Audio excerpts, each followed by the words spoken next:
Hello, and welcome to Simple Blind Luck. I am Blind Luck, and I'll be your guide on our little adventure. Alrighty, folks, we are going to continue the journey of becoming Blind Luck. I will give a quick recap. In the previous episode, I had got what I felt like was just abandoned. I had finally made it to the rehab side. I was going to get trained up and be able to walk and all this stuff. And then I realized, oh, there's not going to be family, friends, round the clock people there to do things for me. I was going to have a little bit of forced independence. And the prospect of that terrified me. But today I'm just going to kind of illustrate how my days changed suddenly. Just kind of give you a brief idea of what these new days in the rehab center were like. Now, other than the fact of being alone all the time now. So typically, a nurse would come in the mornings and I would get a bath. And they don't have the people for that at the rehab. So my first day, lady nurse walks in and basically just tosses a pack of baby wipes at me and goes, all right, take a bath. Now, this could sound a bit harsh to people, but honestly, at that time, that's exactly what I needed. I needed some of that forced independence because I was so used to just having everybody do everything. And, it has to start somewhere. And why not start with watching yourself? I would have preferred to have been able to get a shower. But, the baby wipe shower is a lot better than no shower whatsoever. I would then typically go ahead and have breakfast.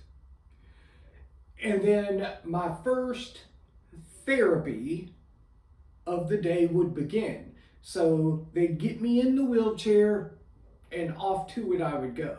Now, the therapies I primarily did was the physical therapy to try and just build legs back up, being able to walk, things like that. I would also have a speech therapy because if you recall, due to the stroke, I had a lot of hard time, kind of like that, being able to get my words out. Like I knew what I wanted to say up here. It's just would not come out. So there was therapy for that. And then there was also some therapies I described in a previous episode of working on the neuropathy in my hand, basically forcing me to use it, and different cognitive therapies, things like that. I would do therapies until about lunchtime, in which they would wheel me back to my room and I would have lunch. Now, right after lunch, I was turning around and going right back to more therapy. So the days were pretty much have breakfast, go to therapy. Have lunch, go to therapy. So it was just a lot of different therapies. Now, once I came back to the room around 4:35 for my dinner, there were no more therapies. And on one hand, this could be seen as good, but really that was the worst time of each day for me. Like the physical therapy was very hard and very painful, but I would have chosen that to just continue rather than having to go back and just sit in the room by myself in the dark. Like I had a TV, but man, that very little entertainment, at least for me. So those were most certainly the hardest times for me, is that time span from once all the therapies were over after dinner until the next morning when it started back up. I also had a lot of hard times sleeping this time, and I think it has to do with being blind. It's just dark, pitch black all the time, so I think your brain will occasionally get confused on when it's actually nighttime or when it's day, when you should be trying to sleep. So I spent many a night just sitting there basically counting the times, waiting for morning to hurry up and come so I could go ahead and do therapy, do anything, rather than just being laying in that bed.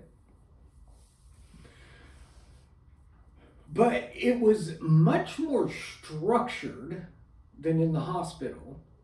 In the hospital, my day was pretty much just sitting there talking with family members and twiddling my thumbs in between different doctors and nurses coming in. Here, it was laid out in a structure, and I actually had things to do, so that was very helpful.